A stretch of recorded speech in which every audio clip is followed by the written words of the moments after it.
Thank you so much. Happy International Women's Day to everyone who is online. Truly appreciate you making the time to come and chat with us today. We're super excited for the conversation we're going to have. I am Onyinye Anyebu. For those who do not know me, I lead the Chude Foundation. We've been 1 year in existence now, and it's really quite exciting. We are a foundation that is committed to education and healthcare. We truly believe in the power of community, and we want to work with different communities to ensure that we can bring through quality education and quality healthcare. So you're going to hear more about us, and I'm sure you get a link to our website, but I really want to make sure that we make the most of our time. So I'm going to do a bit of an intro for today, and then I would I'll let the panelists introduce themselves.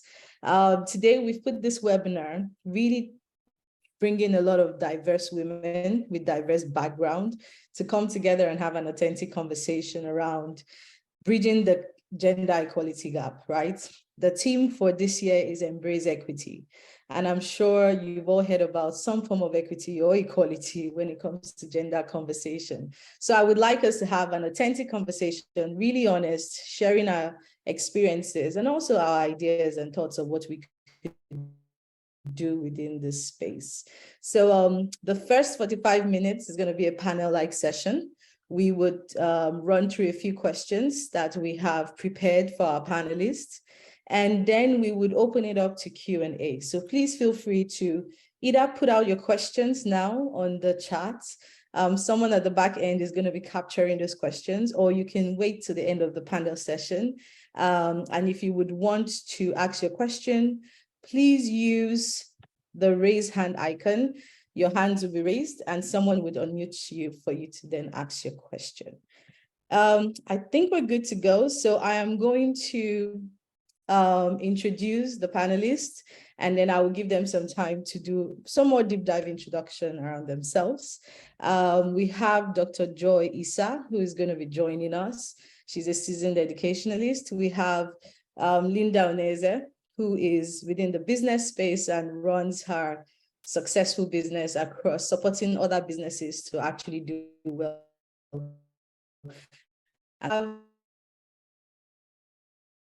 Caroline, who is an art split lead in South Africa and also a lawyer. We have Dr. Ngozi, who is based in Enugu. So it's really quite a diverse group. We have doctors, and then we also have Norma Adeyemi, who is also within the tech space as well. So what we're going to do, just to get started, is I would hand over to Linda, who would do a bit of an introduction about herself, and then we would walk through our panelists and we'll get started. Okay, great. Onye, thank you so much for that warm welcome. It's such an honor to be here. Can everyone hear me? Awesome. Okay, so again, my name is Linda Oneze, and I'm the founder of Morizandro Solutions. Morizandro Solutions is an HR consulting firm. We help businesses to fine-tune their operations, I'll say that. So we help organizations headhunt for talent, which is recruitment. We also plan and facilitate team bonding activities and corporate retreats. We also offer soft skill trainings, as well as help to improve HR processes within the organization. In 2021, I started another company called DBNC Limited, and we are currently the planner of the Doing Business in Nigeria conference. It's an annual conference, and it's also a platform to promote experience sharing within the Nigerian business space. So I'm very happy to be here, keeping that simple. Thank you, Onyinye. Thank you so much, Linda. All right, Norma, I am going to go to you. This is how I see you on my screen, so I'm just going to move like that.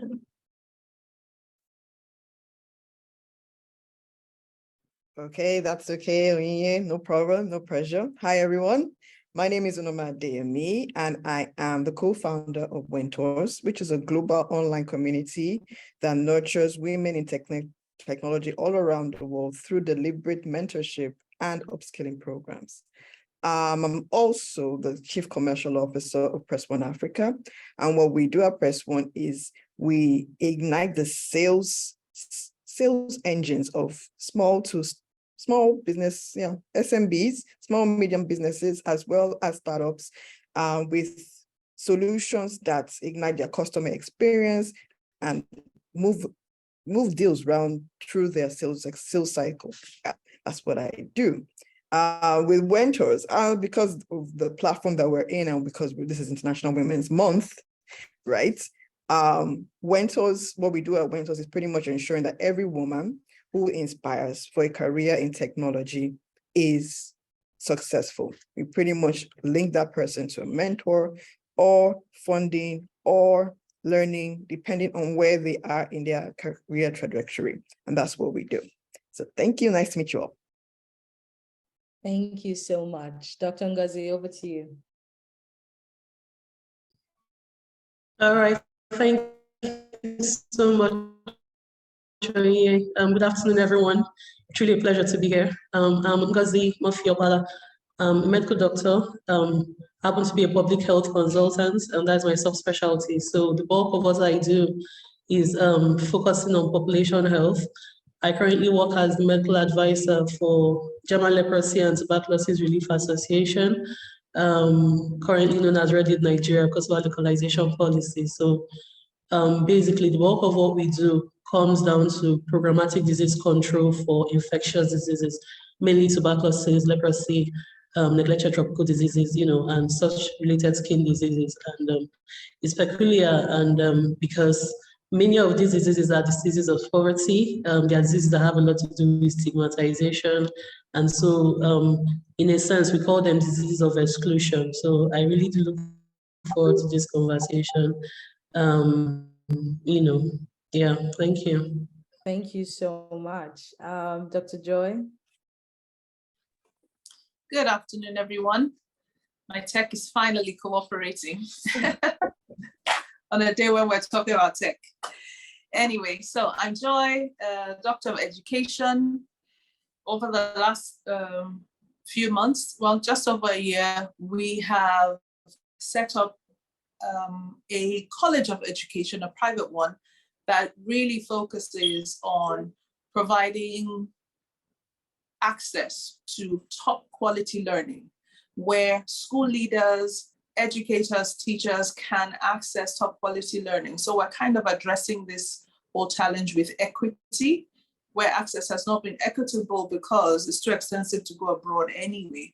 But now we're bringing that level of training to our doorsteps, and technology has been a great part of that. So our college is in Lagos.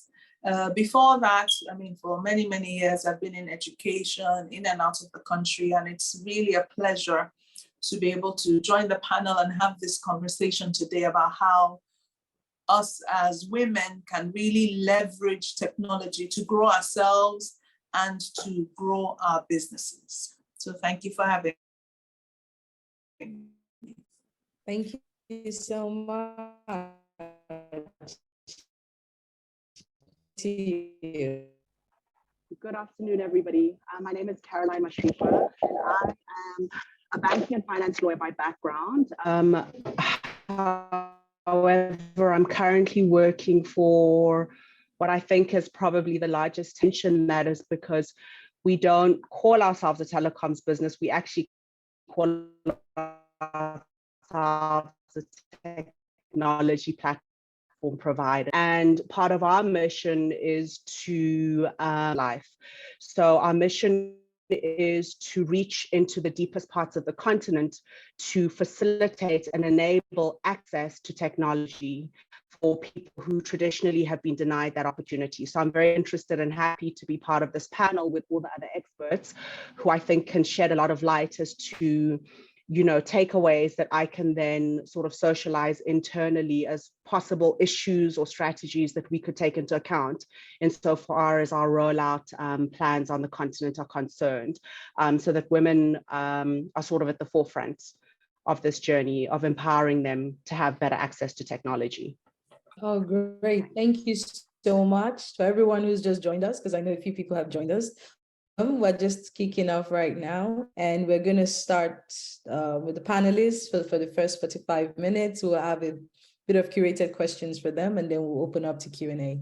So first question, we've got such a diverse background with our panelists. So we'd like to know a bit more around how you got to this point in your career, and really thinking about some of the obstacles you faced and how you got over it. And tell us a bit about your journey. Starting with Linda. Okay. Okay, that's fine. I would say my career journey has been pretty interesting. When I was a lot younger, I wasn't sure of what I wanted to do. And of course, people advised, they told me, okay, why not consider broadcasting? And then I had some uncles saying, okay, why don't you go into acting? So, but I wasn't really sure of what I wanted, but I used to enjoy writing. When I was in secondary school, I wrote some poems, and I wrote a drama, and I wrote a novella. So a novella is like a smaller version of a novel, and so I decided to go in and study English. So my first degree was in English. And then when I went for the National Youth Service Corps, I was in camp, and I met a lady who was she asked me what I wanted to do, and I told her I wasn't sure. So she told me to describe myself, and I did. And she said, you know what, you sound like someone who would do well in HR. So I told her, tell me about HR, and we started talking. And of course, that made me interested in human resources. But I would say, how people say fortunately, unfortunately, but I would say fortunately, I found myself working in MTN. MTN is a telecommunication company, but I was posted to the finance department. So I started my career in finance. But while in finance, I was looking for opportunities to transition to HR. I was always volunteering for HR-related projects.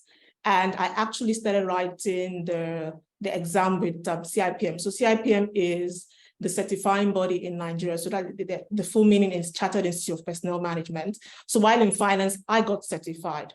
So when an opportunity came in an environmental consulting firm to transition to HR, I took it. And while working with them, I grew to the position of a HR manager. But at the same time, I wanted more, right? I wanted to do more. Then I started my MBA in Manchester Business School in the UK. So one of the times we were doing, we were having like a workshop. So we were shared into different groups. And in one of the courses called Entrepreneurship and Innovation, we were all discussing what our desired goal would be in life. Like, what do you want to do in the future in the next 10 years? And it was at that point I just said, you know what, I want to run a business. I want to be in a position where I can actually support small businesses. Because a lot of times small businesses do not have the financial muscle to engage consultants to help them with their structures, to engage consultants to give them some HR advisory services. So at that time I said, you know what, this is what I would like to do. Now in December 2015, I resigned and I started Morizandro Solutions. Our first year of operations was in 2016. But by the next year, we got our first call from a multinational, and that was General Electric. So when that call came in for us to come in to do something for them, it was then, should we stick to the initial vision of supporting small businesses or take advantage of this opportunity that has been given to us? And we decided to take advantage of the opportunity, and I would say the rest has been history. We've worked with a lot of large corporates. We've even worked with Onyinye's company, AdSplits, VFD Group, African Capital Alliance, Nest Oil, ADAX Petroleum, and so much more. And in 2021, I decided to also heighten the impact and the support that I and my team have been providing to small businesses by creating the DBNC Limited. So the conference enables and supports small businesses, entrepreneurs, prospective entrepreneurs, and it also connects investors with founders. So I would say that has been the journey. It's a journey of not really starting off where I thought I would be. And, I took the opportunities that came along the way, and here I am today. Okay, great. Definitely something about noticing opportunities and making the most of it. Great. Norma, do you want to just tell us a bit about your journey, how you got here in your career, and some of your learnings? So my journey has been interesting. Thank you for this opportunity to share. So a little about who I am. I have always been someone who was motivated to bring about some kind of impact and change to the immediate environment I'm in, right? Grew up in Africa, you know, most of everyone we see, most of us are living below the poverty line. So like, I always nurse that desire to want to impact that in some way. So that's what led me to even study economics in uni, right? My idea was, economics, development economics, working. That was where that was my path. From economics, I'll do a major in development in economics, and then find my way to World Bank in some way and fix Nigeria. But of course, things don't quite work out the way you plan.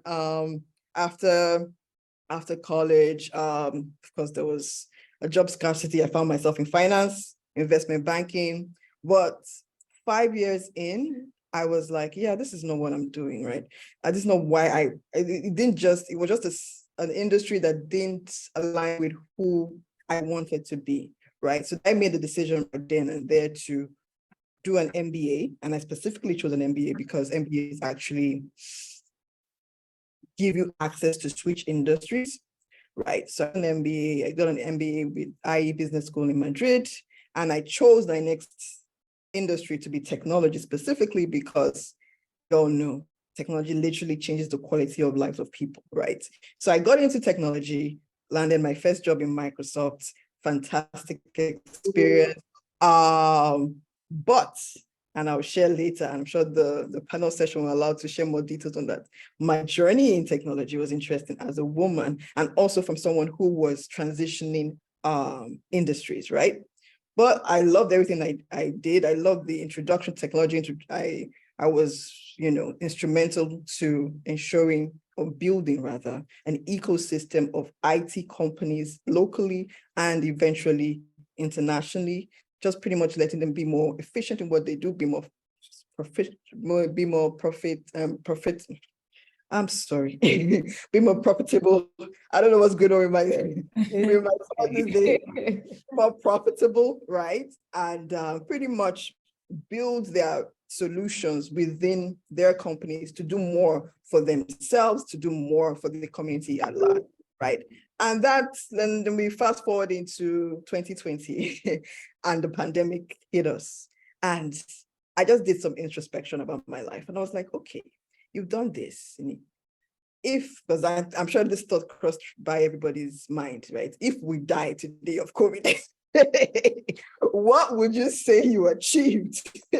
What would you say you used your life for? And it's during that introspection process that I reached out to a colleague of mine, and something we always nurture is like, we need to set up something to empower women to achieve more in technology. Hence, we founded Wentors. Now, the vision of Wentors is simple. We want women, more representation in the technology industry. And what our individual experiences, should I say, highlighted was like the gap was mentorship, because we got a stream of women wanted to come in, but then somewhere along the line, they fell out, right? They kept dropping off. So like, what, this technology is not for me for different reasons. It could be like, because it's a boys club, or it's because I don't have enough skills, or it could just be imposter syndrome. But we found that the plug was mentorship. When you connect with women who are breaking the glass ceilings, who are doing so well in technology, and you hear from them how they did it, you're more encouraged and you're more likely to stick the path, and which is pretty much what Wentors does, right? We connect that aspiring woman in technology, no matter where you're coming from, whether you're transitioning like me or you're a core techie, right? We connect you to a mentor that actually talks you through how to go through any problems you might face in that career, right? And then that we've been successful. We had about 6 cohorts. Our community has grown about 7K strong women all around the world, of women in technology who are either aspiring, who are already in technology and just need some extra help, But that's what we do at Wentors. And now I'm in Press One Africa. And Press One Africa, pretty much the reason why I decided to join that team was simple, right? We want to give the average local businessman the ability to move their sales process, provide excellent customer experience without having to pay dollars, not having to pay millions and millions of dollars, because that experience, that level of professional customer experience is only available to the corporates and to the large corporates, right? Not to the SMEs, not to the startups. And to me, my vision is like, if I can help any small business or any startup do more, then the economy of the company, of the whole country rather, is much better for it. More people are able to hire people off the road, employment rate goes up, the economy of Nigeria just moves. So that's why I'm where I am right now. So that's me. Whoosh. That was that's quite a journey. That's quite a journey, but definitely the power of ripple effect, is quite important when it comes to economic development. So Ngozi, just tell us your journey, how you got here, and some of the learnings for you. Yeah, sure. Thanks, Oye. Again, I'm Ngozi Mafiobala. I'm a medical doctor. I think I've actually always wanted to be a medical doctor as long as I can remember, because my dad was a doctor, and so I think he inspired me a lot because I grew up, just for little context, I grew up in a small town where my dad and just one more doctor were the only doctors serving the entire area. Okay, so and then my dad had this thing about him. For my mom, basically say his medicine is just philanthropy. So, it's a rural, basically a rural environment. So many people that come, you can count number of them that could really pay. And healthcare in Nigeria, you primarily pay out of pocket. So just growing up watching him take on all of that was a major inspiration for me to study medicine. So I did medicine my first degree, right? And afterwards, there's this compulsory internship you get to do, and the NYC. So I did all of that, core clinical practice. I served in Lagos. And I happened to have worked at Island Maternity Hospital. My dad said back then they used to call it the baby factory in Nigeria because it's the last resort, basically the last referral center for most women, generally the public sector, in Lagos. And so you see all manner of cases. So like I had my fill of maternal and child health care because that was the posting I did while I was there. And it was quite a big deal. Like my experience there combined with a similar experience I had when I worked part-time in a private hospital in Lagos as well. And then ultimately my internship was at the Air Force Base Hospital. And so I kind of, in a short space of time, I had this experience with the public sector, the private sector, the rich, the poor, the middle, and all of that. And I kind of found this middle thread of the recurring challenge of ignorance, health literacy, cultural challenges, and all the different things that actually make people or influence people's health decisions. Okay, and all of that. And I just told myself at some point, in spite of the overtime and the stretch of the workload and all that, no matter how much I even stretch myself as a doctor, as a physician, I can only be a physician attending to one person at a time. So I think that phase, I just had a switch, and that accumulated in me founding an NGO then, Health and Life Africa, and basically the whole focus was just use health education, at least at the barest minimum. What can we do by just communicating, using health education through, information technology, and just enlighten people, help people make better choices, get more informed, and take decisions at the right time. So that's where my journey started from, into what I'm doing right now, because with that, I then had to move from Lagos to Enugu. And coming over to Enugu, I opted to do my residency program. So that is how I became a specialist in community health or public health and public medicine, and it's been quite a long journey. Okay, so right now, I currently work as a medical advisor in German Leprosy Anti-Relief Association.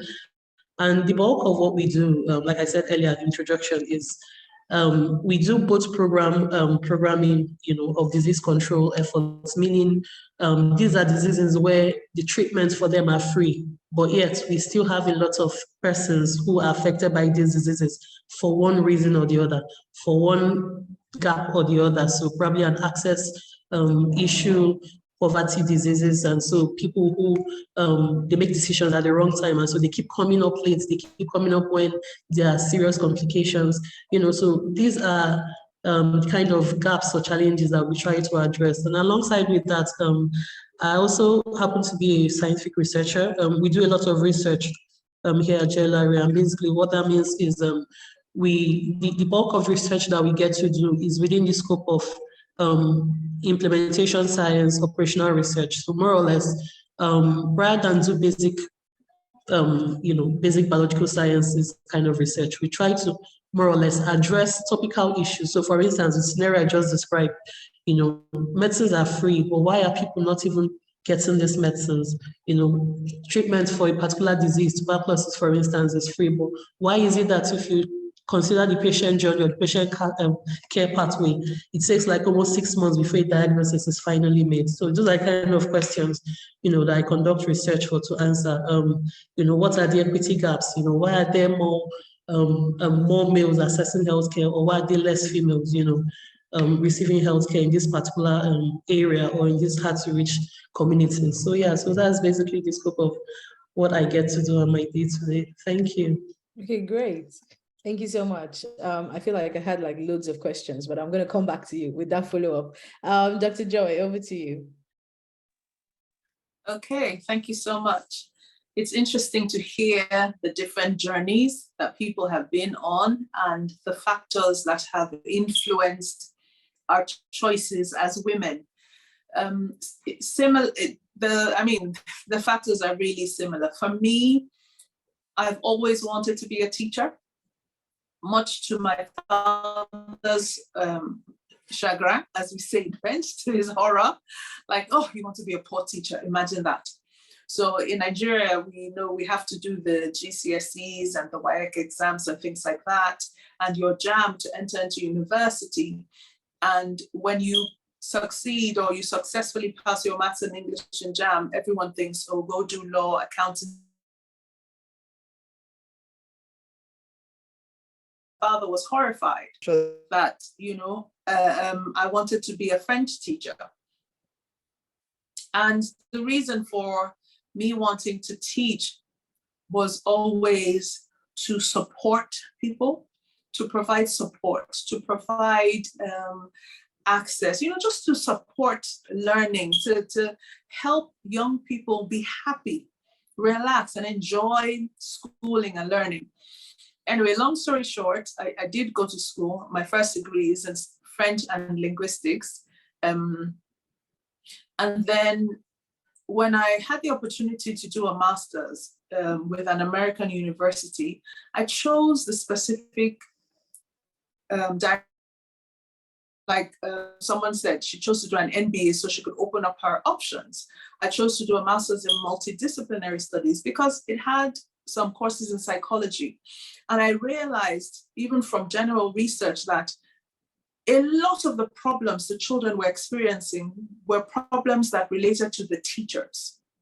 So if you look at the top factors that impact students' ability to learn, forms like almost 30–40% independent of the student.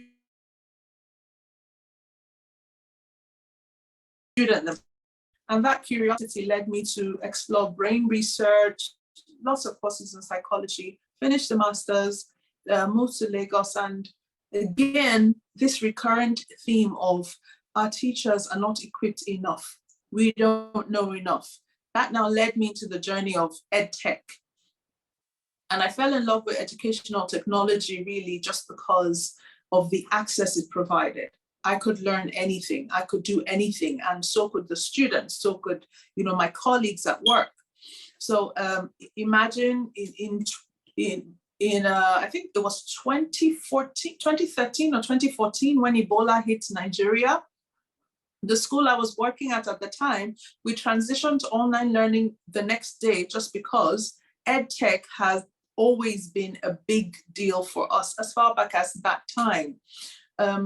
The world has transitioned into leveraging educational technological tools. And there are so many that it is quite unfortunate that a lot of us in the developing nations are so far behind when there's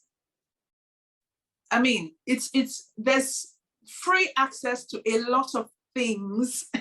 And so it's just surprising that we're not, leveraging the opportunities. I want to say that as parents, sometimes we cause problems for our young children where we say, no, I don't want my child online. Well, your child should be online because everyone else is online. However, you do need firewalls, you do need guardrails and things like that. But when we run away or steer our children clear of technology, we limit their access. And so now, all of that, the need to support teachers.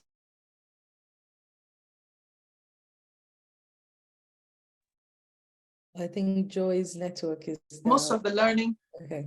Oh dear, am I frozen? I apologize. You're back up. Okay. So I'm not sure where you lost me, but essentially my journey has culminated in this college where we are able to use technology optimally.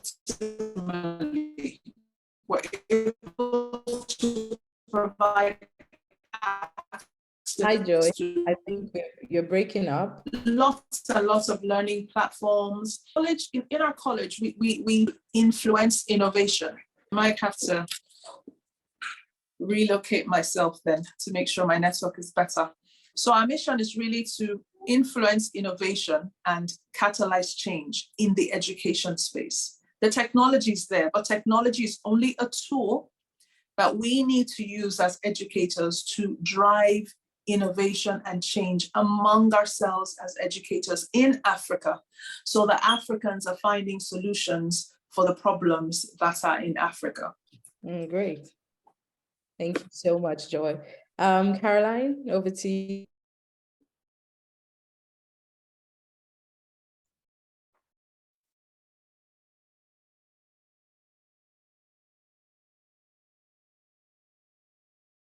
As interesting as everybody else on the panel. I had a pretty traditional sort of career trajectory, if I can put it that way. I think for as long as I can remember, I've always wanted to do law. And that was heavily influenced by kind of the TV series at the time that I was watching, and I kind of glamorized what it meant to be a lawyer. And interestingly enough, I do nothing compared to what I used to see on TV. So that's been quite an interesting sort of reflection on what people think law is about versus the day-to-day reality and experience of it. And also just, coincidentally, it wasn't so much that was where my strengths lie. So I was always a very balanced person insofar as arts versus sciences from a sort of a curriculum point of view. And I did both equally well.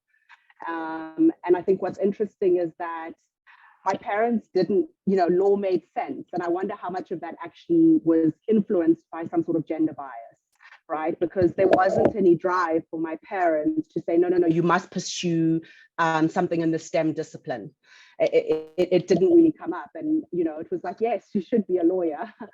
So, I mean, it's perhaps a conversation I should unpack with them just to understand, why it wasn't proposed to me. Or maybe it was just a case of respecting what I said I wanted to do.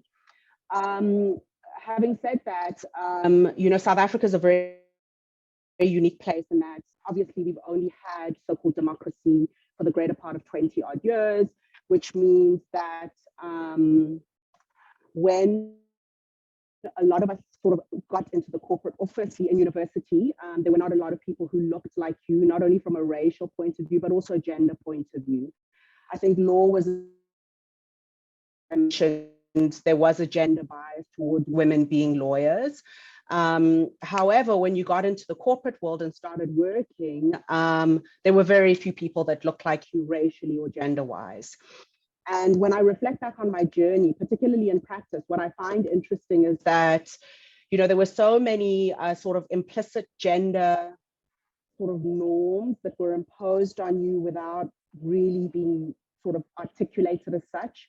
I mean, an example I can give is I worked in a particular department where I was the only woman and the only woman of color who happened to support the lawyers at the time that I was doing what we call our articles. And I just have a recollection of us being in meetings with clients and the servers bringing in tea, for example, and there being kind of this expectation, or maybe I placed it on myself, that I was the one who was to pour the tea for everybody and kind of perform the traditional gender role of a woman, right? And that was normal and nobody felt uncomfortable. And in fact, I wasn't even conscious of what I was doing in that moment. It just was natural to kind of say, well, you know, I'm the woman, you know, in the room and the only one, so I might as well ask people what they want to drink, right? So I think it's interesting to see how gender abnormalities, if I can call it that, or stereotypes kind of get infused into so much of our day-to-day corporate life. Another example that I can give sort of in my journey was that at this particular firm that I worked, we had a dress code. And look, lawyers are generally quite traditional, especially in the law firm setting. However, it was incredibly sort of stereotypical. You know, you could only wear a certain height heel, you had to wear stockings every day, you know, you couldn't show certain parts of your body. It was very old school. But what I can say is that as the group of women who were in that firm, by the time I left, we had in fact championed for the removal of that. So that policy then got dropped. Thankfully, and we managed to motivate with HR and the relevant managing partner to say, you know, you can't in this day and age be dictating to women how to dress, you know, within a corporate setting. Yeah, so I mean, you know, having said that, I think a lot of my journey, albeit within traditional corporate settings, has been in a very male-dominated setting. You know, whether inside law or in the banks or in the telecoms, there is sort of stereotypical gender roles. So you'll find lots of women in HR and marketing and legal and compliance, but you're not going to find that many women who are traders or investment bankers or, you know, I don't know, QAs, or, you know, there's still very much that sort of genderized role sort of setup within the corporates. And that's kind of the reality of what we navigate. So yeah, I think it's been a journey of interplaying with that. And of course, it's layered on top in South Africa with the dynamics of the racial aspect of it, right?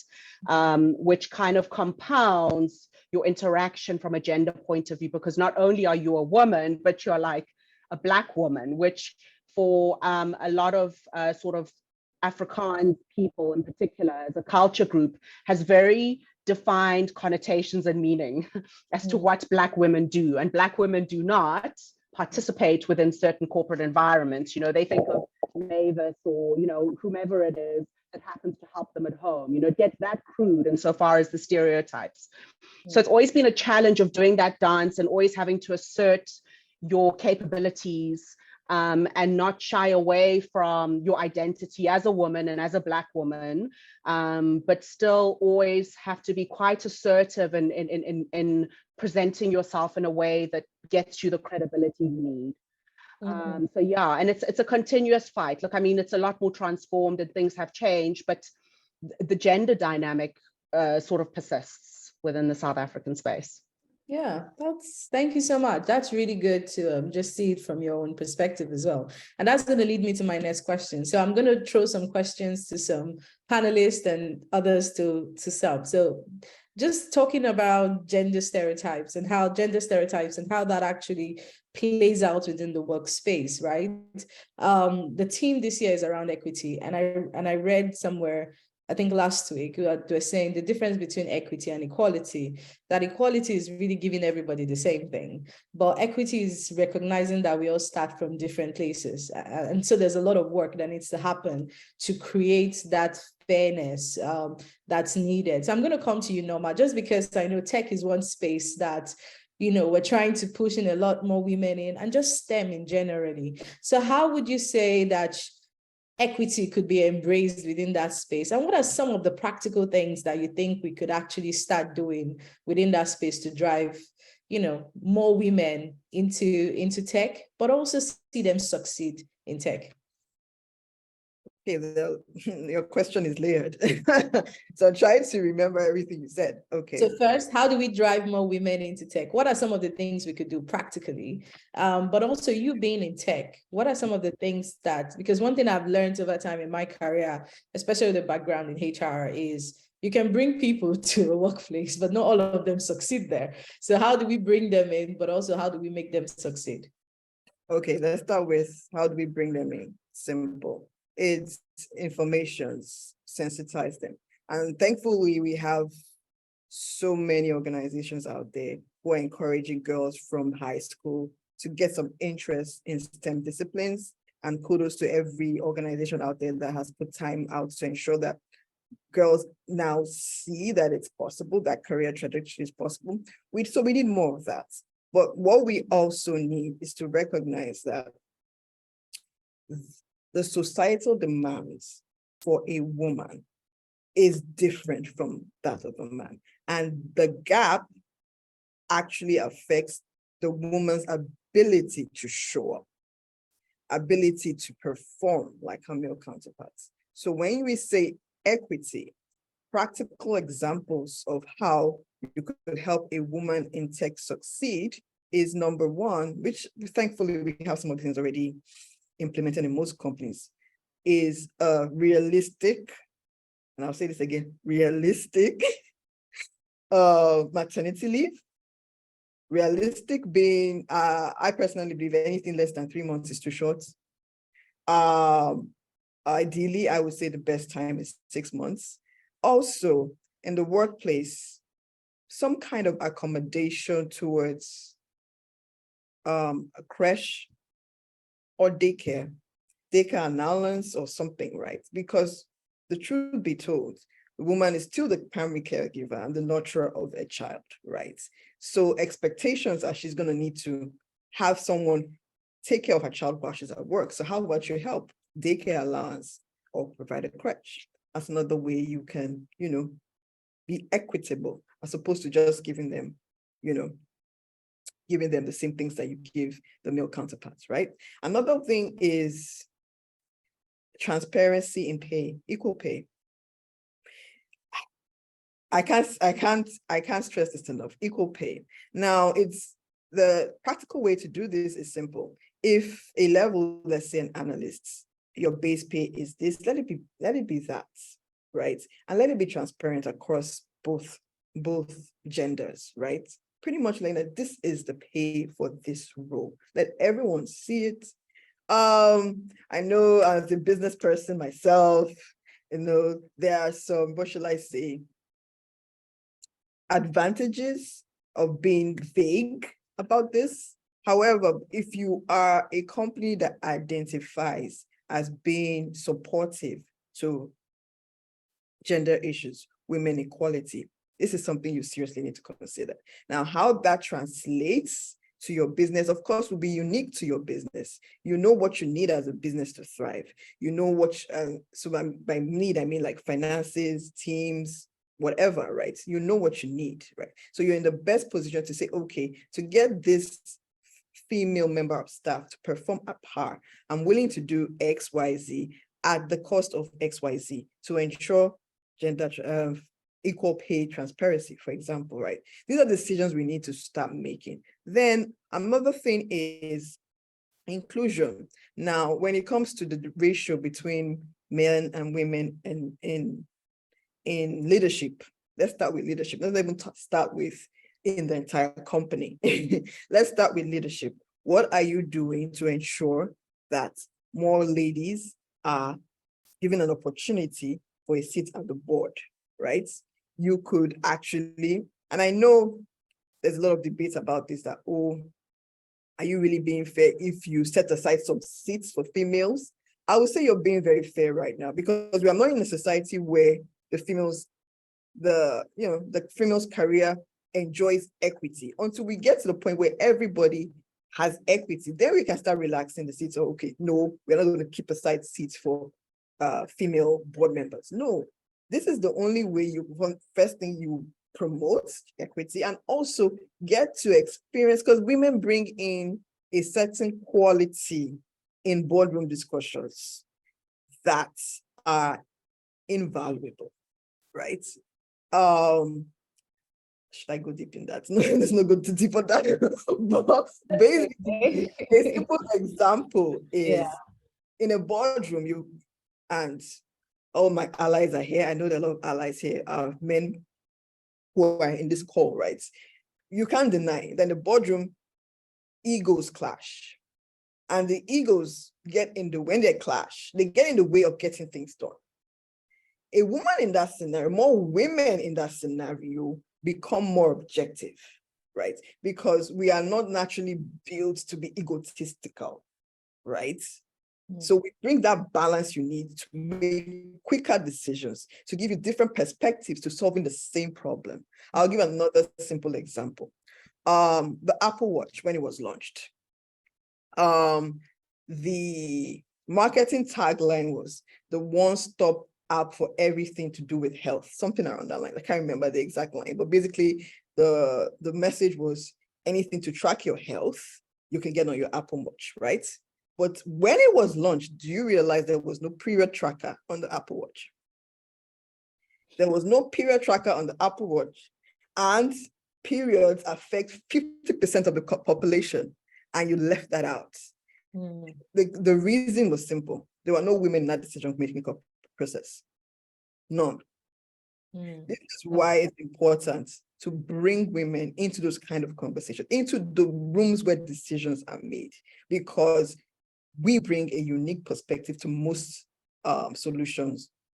Yeah, that's such an interesting one, definitely. So I'm going to come to you, Linda, just, finishing off on Norma's conversation around, when you miss out women in certain conversation, even as, if you drill it down to product marketing, right, or just product development, you miss out a target of your whole population. So one of your core deliveries within your company is connecting companies with great talent.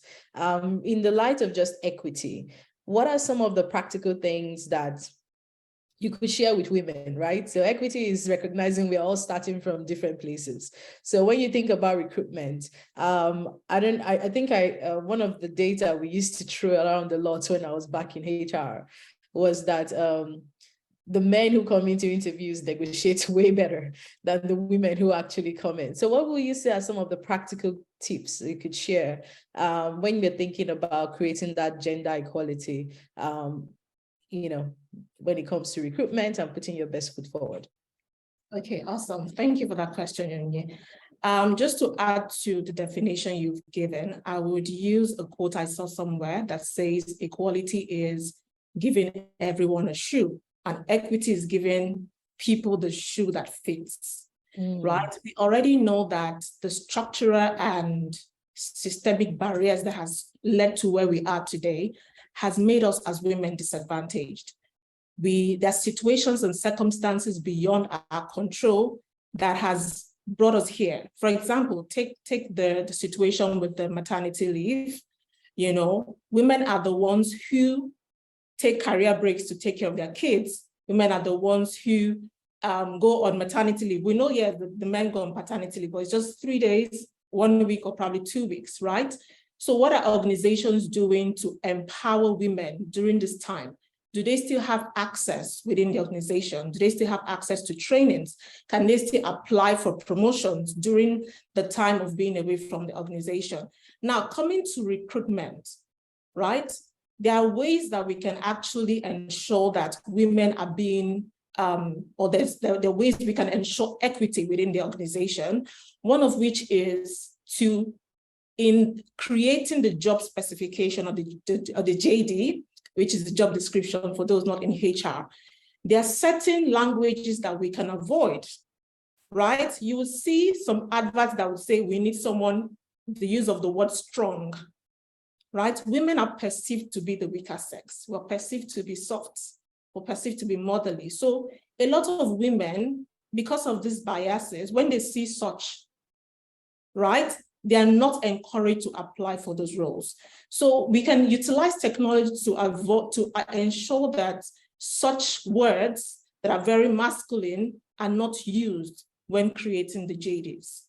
We should also, organizations should also put policies in place that would ensure that at least 50% of talents being put forward for interviews are women. In my organization, 80% of the team are women. People would say that's being extreme. No, it's not being extreme. We are already disadvantaged. So we have to go the extra mile to level out the playing field, right? And these are some of the conversations we need to start having. It's not about giving both genders equal opportunities. No, we have gone beyond that. We already know that some circumstances will not even, that can actually lead to discrimination when you give equal opportunities, right? So, and then also in recruitment, right? Putting forward, when it comes to negotiation, I think you mentioned it, Onyinye, that men are usually more, they're stronger when it comes to negotiating for their pay. And that's because a lot of times, when I'm based on experience, right, you would hear more of the women telling you, it's not about the money for me. How many male candidates do you hear saying that? If you really, those people who actually interview talents, it's majorly the women. They'll tell you, it's not about the money for me. Why shouldn't it be about the money? Yes, you're coming to bring value, but you should also be confident to say what you want, because you know the value that you're bringing to the table. So women have been put in a box where we think we are not enough, right? And it would take deliberate efforts from not just the women, even from the men in the organization. It would take deliberate efforts between both genders to ensure that organizations are embracing equity. In 2021, a very senior professional in HR reached out to me, and she told me she wanted to come on board. She wanted to join the organization to volunteer for free. She didn't want to be paid. She just needed some experience. And I was wondering why. I did question that, and I asked her why she wanted to do that. Because she was quite senior at the time. We could not afford to bring her on board as a full-time employee. So I wanted to understand why she would say, you know what, let me come volunteer for free. And she said it took a while after marriage for her to have kids. And then she had a set of twins. So she had to take the career break to take care of her kids for like 2 years.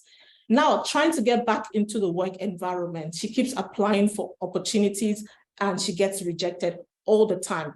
And she just felt it was because she took 2 years career break, you know. And for me, it's really sad when we put women in such situations, right?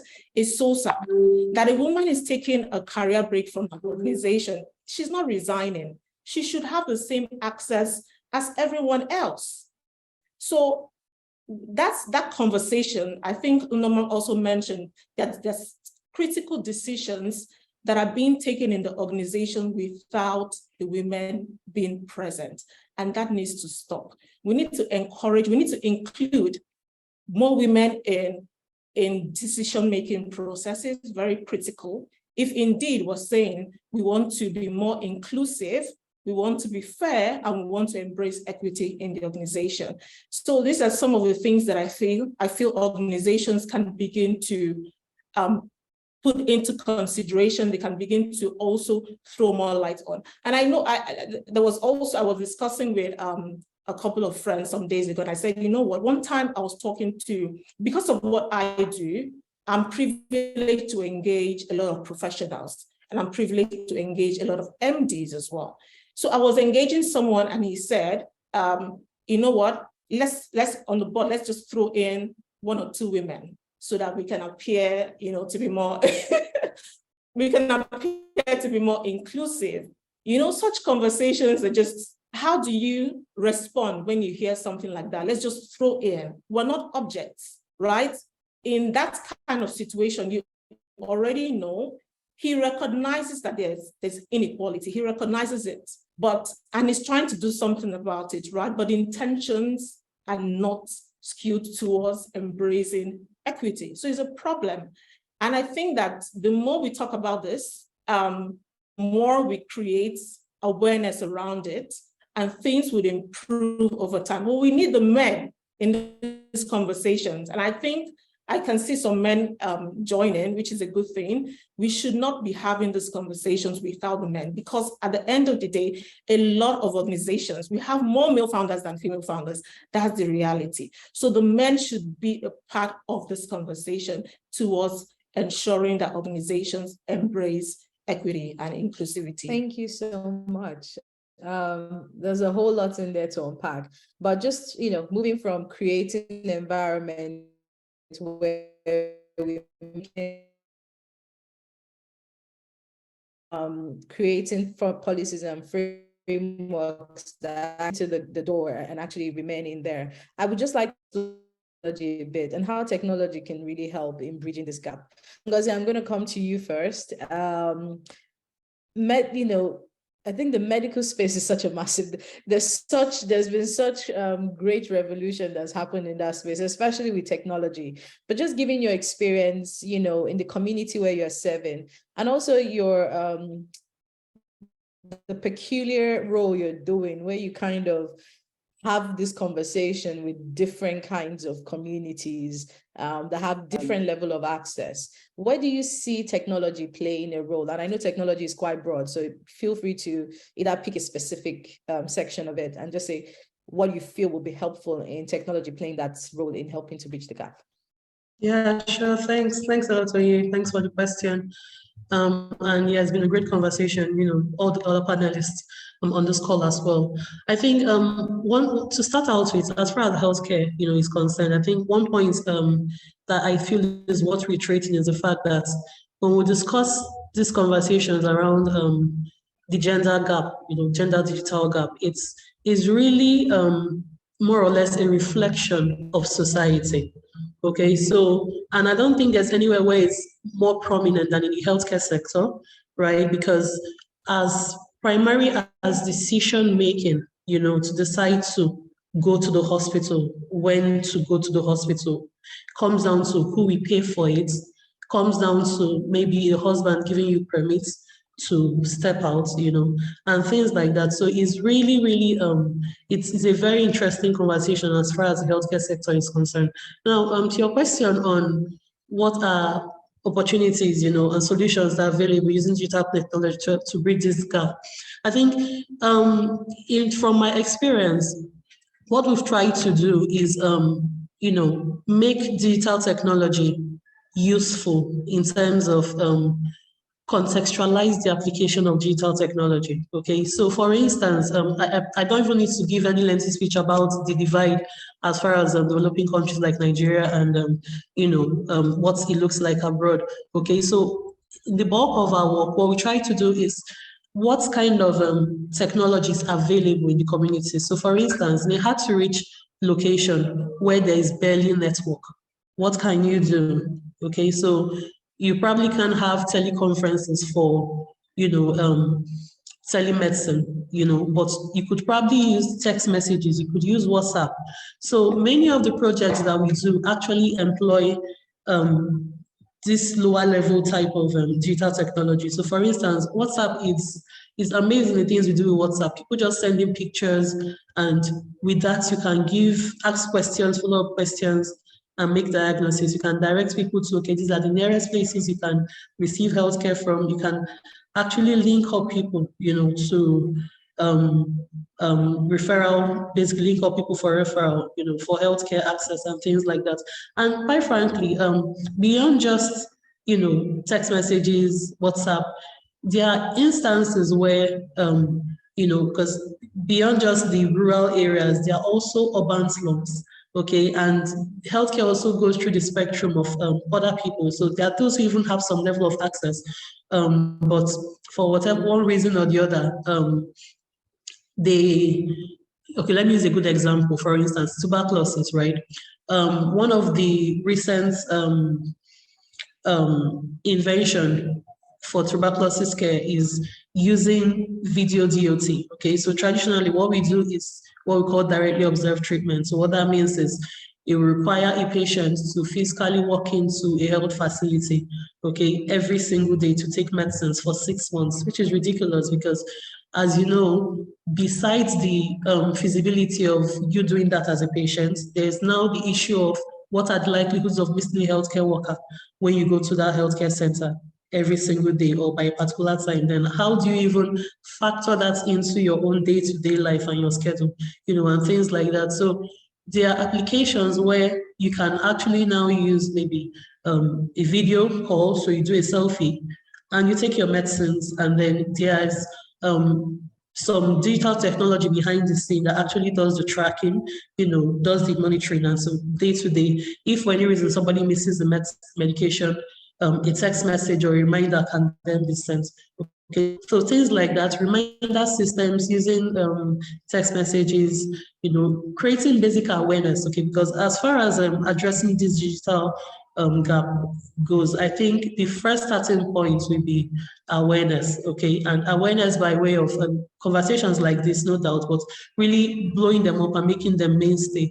And then of course policy, because here is the thing: if it's not even on paper, if it's not even a priority for the government, for those in authority, then it's a non-starter, because putting things in policies, it gives you the grounds to even push for something. For instance, grants. I told you earlier in my introduction, we do a lot of projects run on grants. Okay, so for most of the grants that are ongoing, the starting points would be for you to actually have these in policy. So many of these technological examples, for instance, that are ongoing in the healthcare space, most of them are like pilots.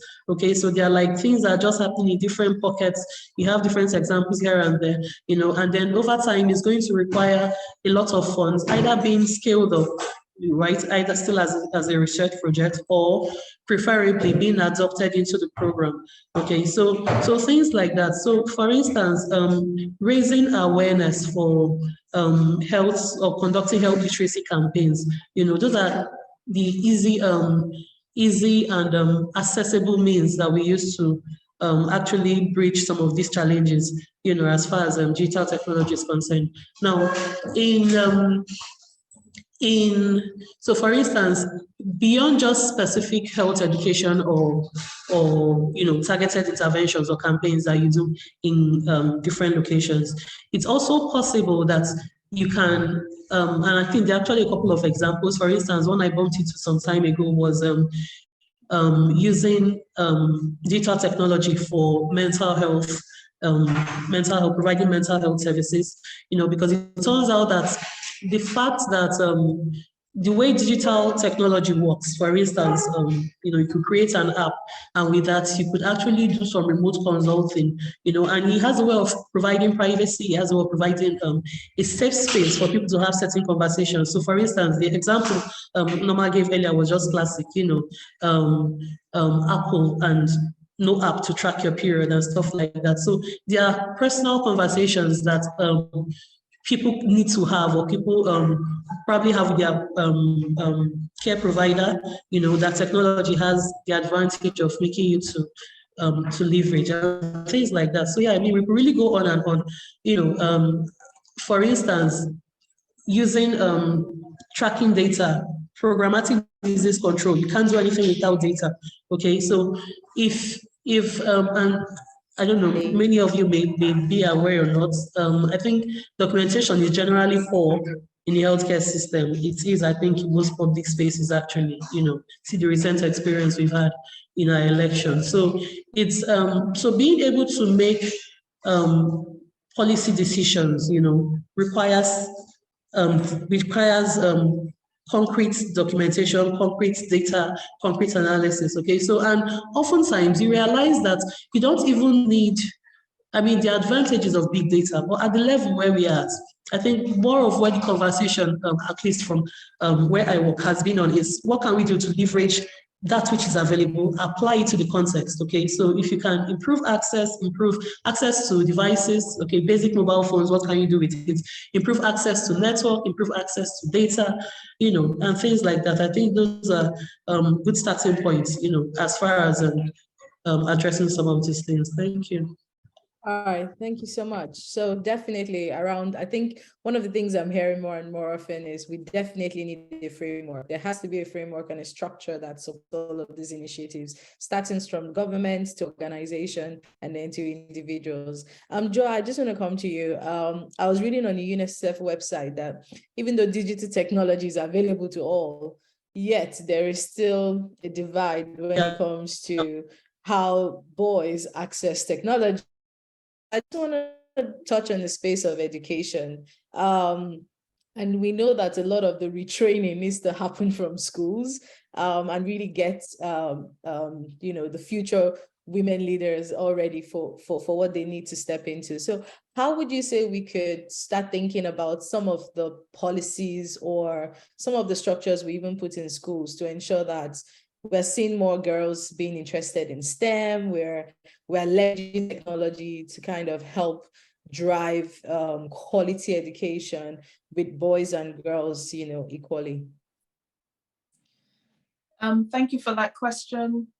It is really unfortunate that our stereotypes begin to show up from primary school, as early as primary school, the early years environment, where if a boy picks up, you know, a toy and he picks up a doll, maybe some dresses, you might find the teachers play with the doll. The challenge of reorientation, I call it a challenge of reorientation, needs to begin from those who are caregivers, those who are educators of these children and of these young people. We need to build not just the academic skills, but the digital capabilities. Now, interestingly, I read a book recently called Leading Digital. It's called Leading Digital. It's a Harvard Business Press review. And it speaks about the need to turn technology into business transformation. So basically, the summary is you need to build your digital capabilities along with your leadership capabilities. So in education, we have to build our academic skills, the core content, knowledge and skills, but also capabilities. You cannot give what you don't have. So we cannot expect educators who are, let's just say in the 20th century, to be teaching children who are functioning in the 21st century.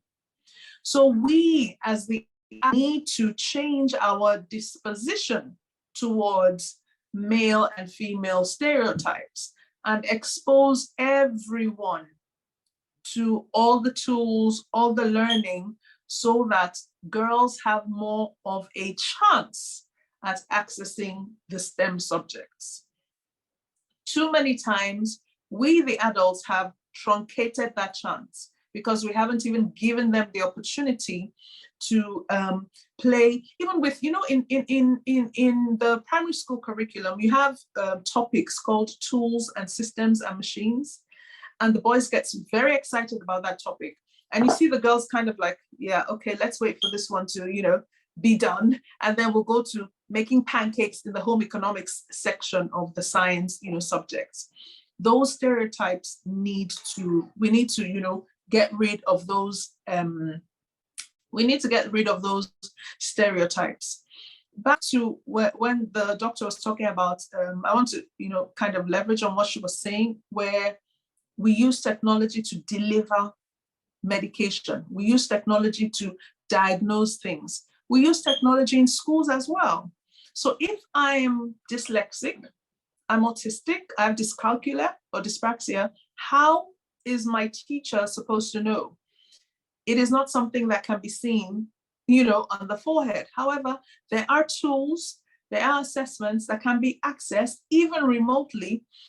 And when more and more people are aware of these things, then we can, use those tools to support our children better. One other thing someone mentioned about, providing access in the so-called urban slums. I wrote it down. I said, yeah, absolutely. What's wrong with using radios? I remember Lagos State at some point during COVID actually set up, lessons were happening via radio. And there were lessons being taught so people could access. The children could at least have access. The deal with education is because the majority of it happens with minors, the adults have to really, really lead and lead well. We're the ones who need to set the tone and who need to show that technology is not a foe, it is a friend that when currently deployed will support learning in our schools. And that's one of the reasons why we as a company, you insist our learning has to be done online. Most of it has to be done online. God forbid there's another pandemic, another outbreak of Ebola or something like that, or there's a war. These are our realities across Africa, diseases and war, famine and things. So as much as possible, we need to support our communities. We need to provide support for our context, our communities, so that our children don't fall behind in the 21st century. If we have all the bells and whistles of modern technology and all, go for it. If we don't, let's use whatever technology is available to drive, good quality learning for our children. Wow. I love that. Radio. I didn't hear about that. This is the first time I'm hearing about it. But that's so cool. And I think access is such a critical thing because sometimes we stay in our bubble and think everybody has the same level of access, but it don't. And so using minimal tools within the technology space to either deliver healthcare, education, even career trainings, all of those basic things are quite important. So Carol, I'm going to come to you with the last question just before we do a celebratory round. Now, really just thinking about how we've explored technology, we've explored access. One of the things we want to ensure is that we drive personal responsibility in moving this agenda forward. Are there ways you could maybe bring to life or some examples you could share around how, either in your workplace or with some of your partners, corporate partners that you've worked with over time, where positive visibility for women, has actually been a forefront, and some of the things they did to kind of drive the agenda forward?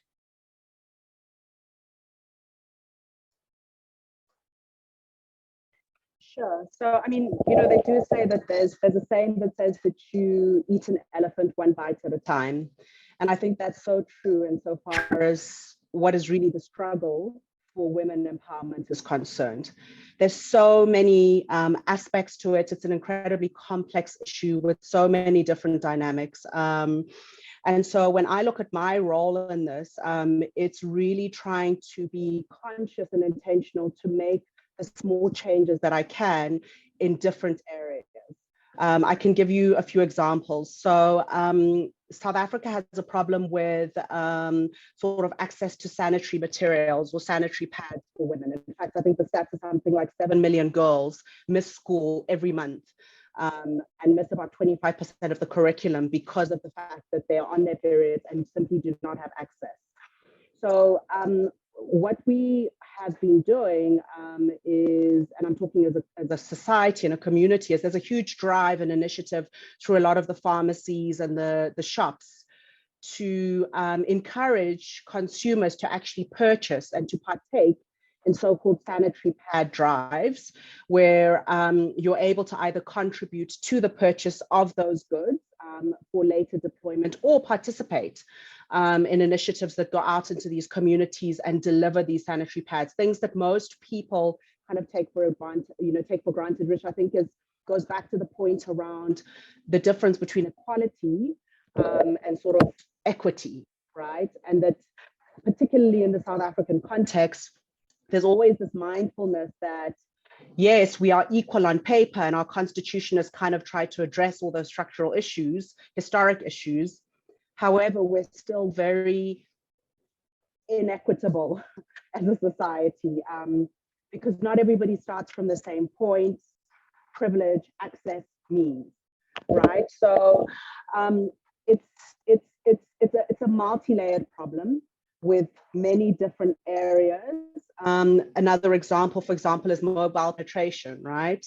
People just don't have cell phones, and I mean specifically women. And in fact, it looks like the stats are getting worse for women. So it's about leveraging sort of initiatives. An example of an initiative that I'm part of is called Women in Tech. And using that as an advocacy to get the likes of my organization and other organizations to begin to sponsor and roll out something as critical in the information age as access to smartphones. I mean, the disparity and the gap between women access and male access to cell phones on the continent is shocking, and it seems to be getting worse. And as we all know, I mean, your cell phone today is the gateway to everything. It's the gateway to health information, to, voting.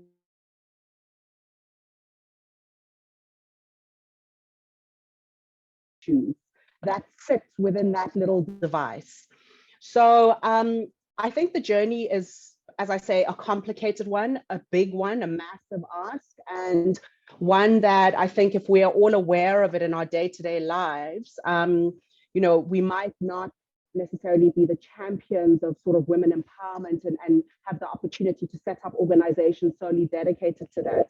But I think everybody can make sort of micro changes and small changes that influence the trajectory of how society moves around correcting a lot of these gender imbalances and speaking up, right? So even within the workplace, using your platform to, encourage gender equity within the workplace, whether it be the creches or, in meetings, encouraging women to contribute and not just have the men occupy the space, right? So allowing women to take their seat at the table, so to speak. So it's lots of little ways that I think if we're all conscious and are deliberate in showing up that way, we can contribute to moving of that needle within our little sort of universes. Okay. Thank you so much. That's really helpful. I'm conscious that we have quite a lot of people. So everyone who's been on the call, thank you so much. Thank you for listening in. If you have any question, please feel free to raise your hands, and the tech gurus at the back will unmute you and you'll be able to ask your questions, or if you want to drop it down in the comment section, we would do that. While we wait for questions or comments to come through, I would just, want each of the panelists to know one of the beautiful things about International Women's Day is that you could take a time to just stop and reflect, and also think about some women you would want to celebrate that are doing amazing things, either within your space or who's been like a critical role model to you. So I'm going to start with Linda. Who would you want to celebrate today? Which woman would you want to celebrate today, and why? Sorry, I didn't realize I was muted. So before I celebrate that one person, I would love to celebrate everyone here, all the women on this call, just to say that we are amazing, we are enough, our dreams are valid, and we are here to support one another. So because we've had a lot of conversation around education, there's someone who has been very instrumental to my growth and to where I am today and how I have become who I am today. And that person is Eunice Uneze, my mom. Yeah, my mom was a primary school teacher most of her life. With my mom, we had to, thank you, Dr. Joy. So with my mom, we had to learn what it meant to give without expecting anything in return.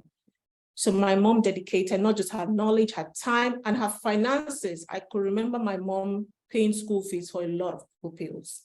And they used to call her mommy as well. We all used to call her mommy.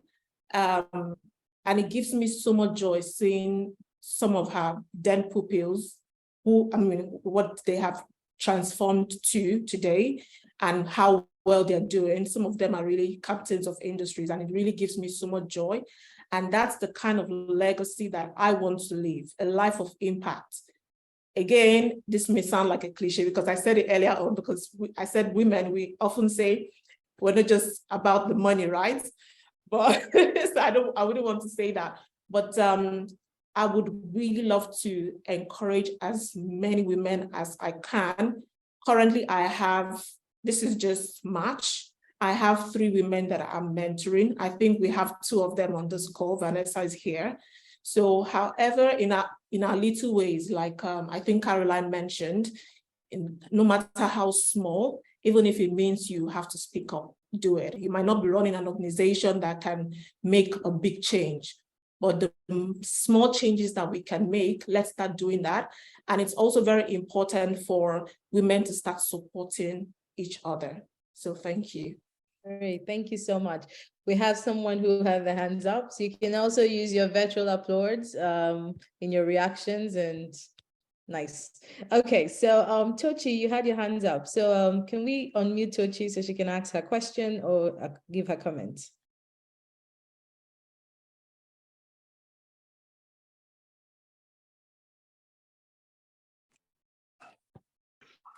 Hi, everyone. I was able to unmute myself. Thank you so much, all the lovely ladies. It's been very insightful joining this. So basically, my question is just around like the work-life balance for ladies, because I do know, that, there are so many ladies that, have got a lot more to offer, but, what tends to hold them down is the work-life balance. And like someone, rightly said, we have all these commitments, being a mom, being a wife, being a working mom, and all of that. So I think if you don't mind, touching on work-life balance, because I think it's really, really key that, we sort of, include it when we're talking about the gender equality and equity as well. Thank you. Perfect. Who would like to go for this within the panelists? I can take a whack at it.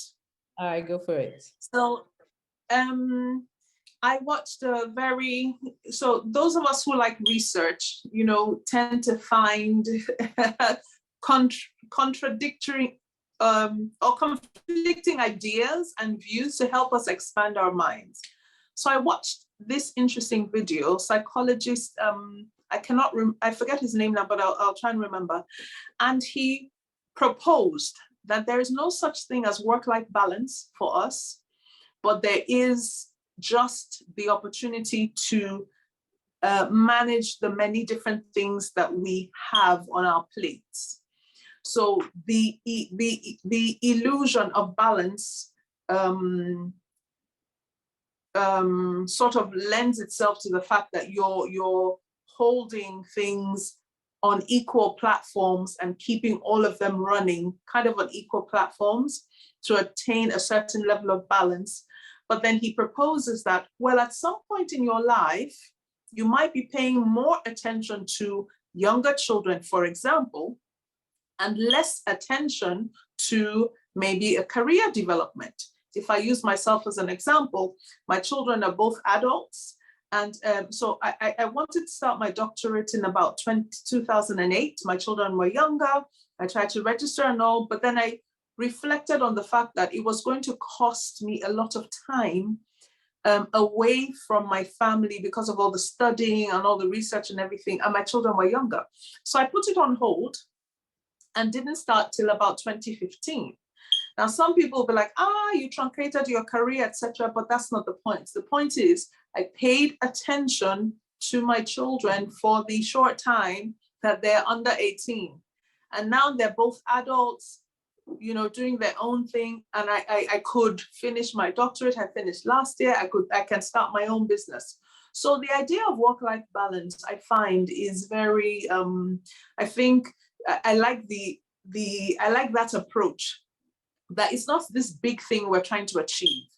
It is us understanding that we have many things we're working on.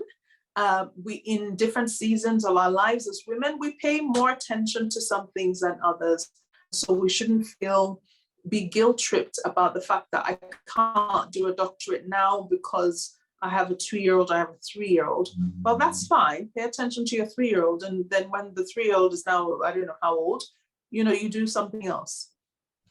Thank you so much. That's so good. I've also heard that as well. And I think more and more women are beginning to look at that aspect of saying, how do you have a full life and ensure that at some point there might be some give and take. But it's a very, very much an individual conversation. And I would say one of the things I found really helpful is speaking to other women that have gone through that process, learning from them, and also having a community that supports you as well.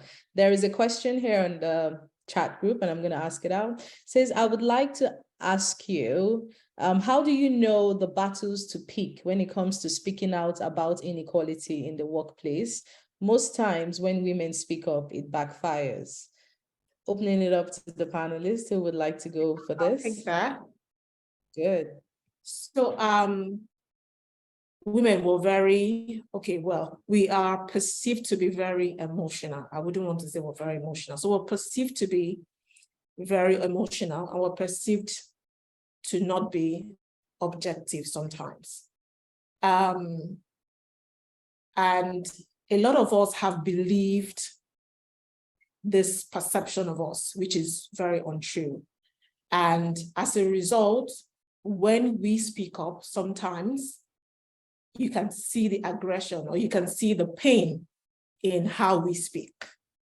So I believe there shouldn't be a problem, right? Or the struggle is not saying what we say, but how we say it, right? And in the workplace, we can actually speak up as women, but how do we speak up and how do we say what we say?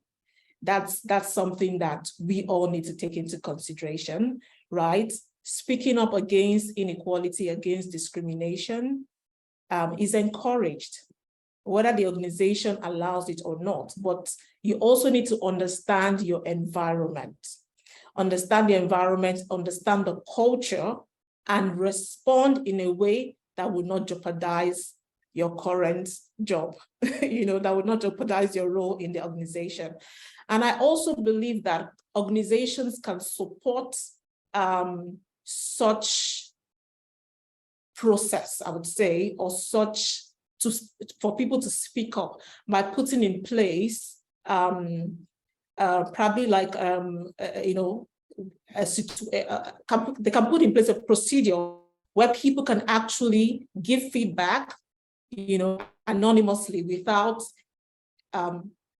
people knowing who they are. I think that's one way that organizations can support this. Technology can actually be used to drive such process.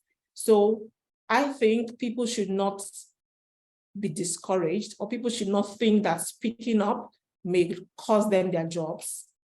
I think you can speak up, but again, be smart about what you say, observe your environment, and communicate in a way that is respectful, in a way that communicates the problem and does not focus on the person. That's what I would say. Thank you so much.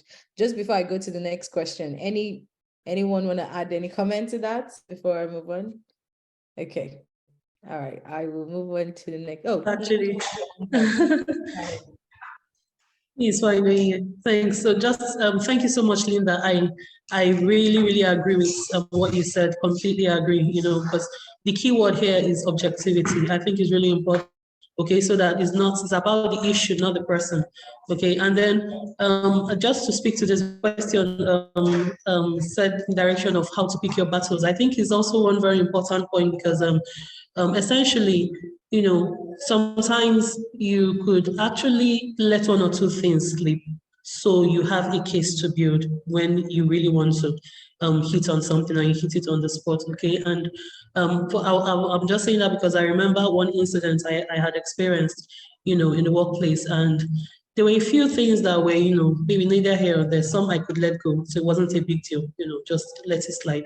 But at this particular incident, it was something really wrong, like outrightly wrong, And so what I simply did was I picked up the evidence of what the matter was about, okay, and then simply walked up to my boss and reported the matter, okay. And so because it wasn't just your word against mine, there was evidence, right? So it was something that I didn't even have to fight for, they basically just took it up and they dealt with it. So, I mean, something that is, so I think the point is, yeah, so I agree that at some point you may need to pick, okay, so it's not just every little thing you get to, fight about, or come, and I think another thing too, over time, at least this has happened with me, I'm currently the only female among the technical advisors where I work right now. So it turns out that I realized over time, you get to also get to show your worth. So there are some things I don't have to fight for anymore.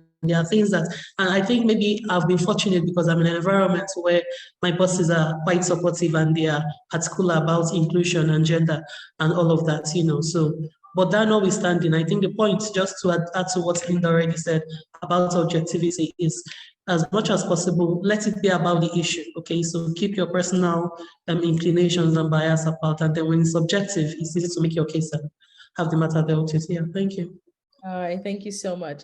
Caroline, if it's okay, can I come back to you just after this question? Because we have about 15 minutes before we wrap up. So we have one more question, and this is an interesting one. So I think I'm going to throw it to you, Caroline.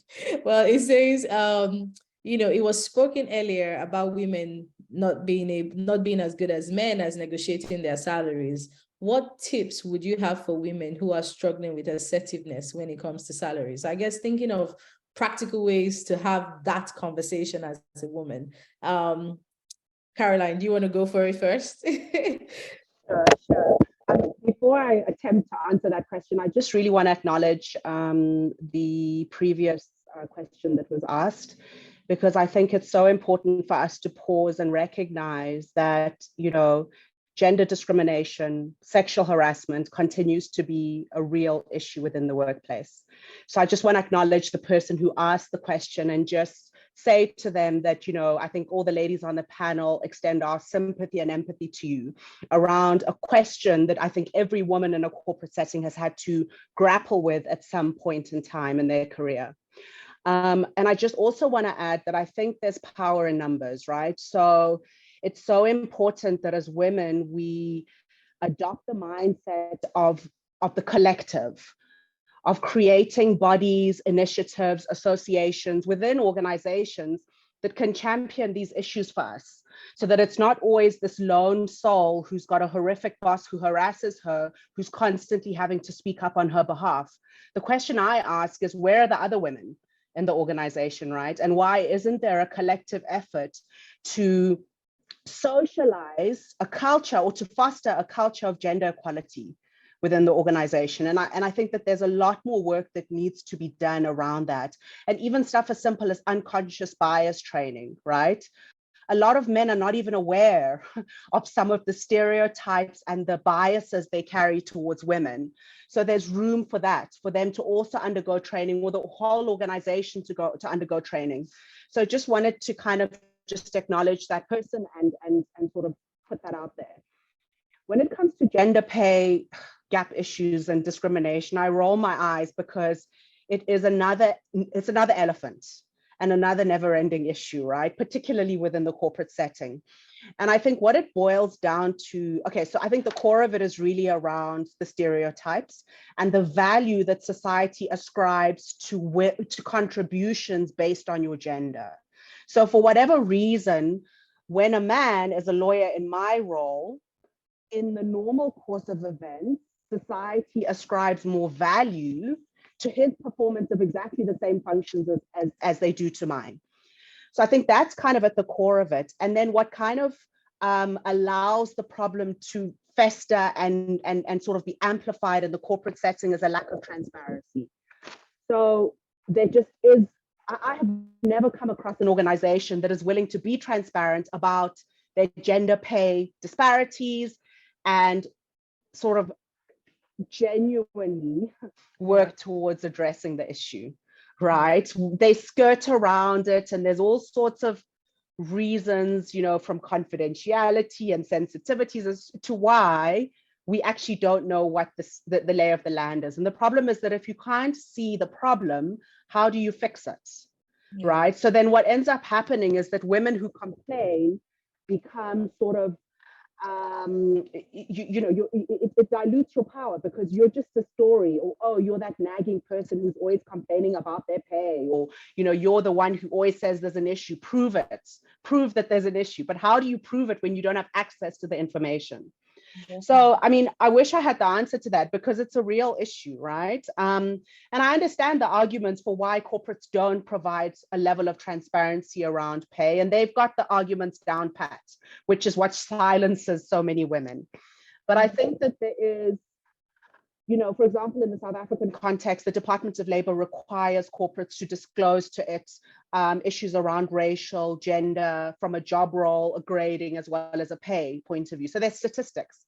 But guess what? Those statistics are not publicly available. So I can't contact the Department of Labor and say, hey, for my particular corporation, where do I rank? I'm still at the behest of my employer to trust that they're doing the right thing with me, or buying. Yeah, I can't really answer beyond that, you know, but yeah, it is a problem. So do you have some practical tips to share as to how to address that? I was going to go practical with this. Thank you so much, Caroline and Ngozi, on that. So the question here is, and what I want to actually buttress, she said, how do we, people who are struggling with assertiveness, to negotiate? First things first, you don't have to be assertive. Good negotiator. Take assertive out of it, right? If you're not naturally assertive, don't worry. There are parts for you to learn how to negotiate properly. First thing, soft skills training. Go and look for how to negotiate properly. Soft skills training. There's so many of them available for free. If you just Google this, I promise you can find one and you can start. Another soft skills training that you should look out for is personal branding. Because if you're not able to see your value and the value, if you're not able to itemize and project the value that you bring into a company, you will struggle with negotiation. Another soft skills training you should take is personal branding. The next one is storytelling.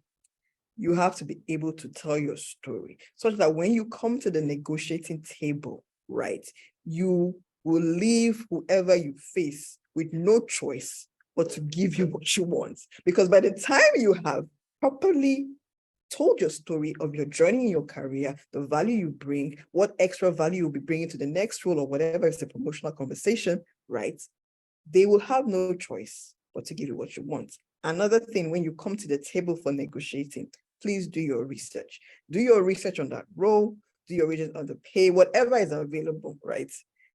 I hear Caroline by saying this information is not available. Whatever you can find, it's available in your conversation, and give yourself a, should I say, a peg on that information, whether it's the pay. Okay, if it's $10,000, oh, I'm going to ask for 15K, whatever, right? Just weave your story, know the value you bring to the company, know your personal value, know who you are in the context of that company, and then be able to tell that story in a way that by the end of that conversation, you will get what you want. Yeah, thank you so much. That's so practical.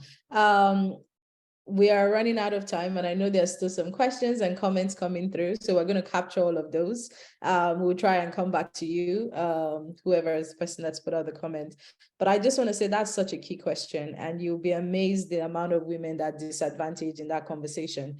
What I would say is there are a lot of groups out online. I know different countries have different chat boards. So whether it's Glassdoor or whether it is Indeed, try and get into those chat groups. They are quite, even LinkedIn does the thing around you submit your salary and they can show you a range. So do a lot of homework. Also follow people that talk about it. There's this lady I follow online, Bozeman St. John. She's very unapologetic about being strong negotiators when it comes to your salary as a woman. So really follow some of these women online.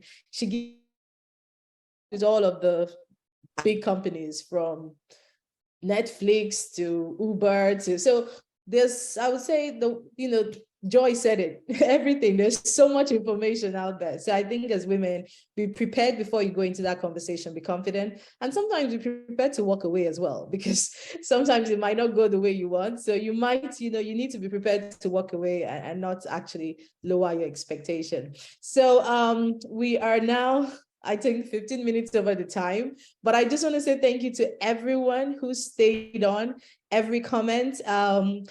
Really appreciated the conversation.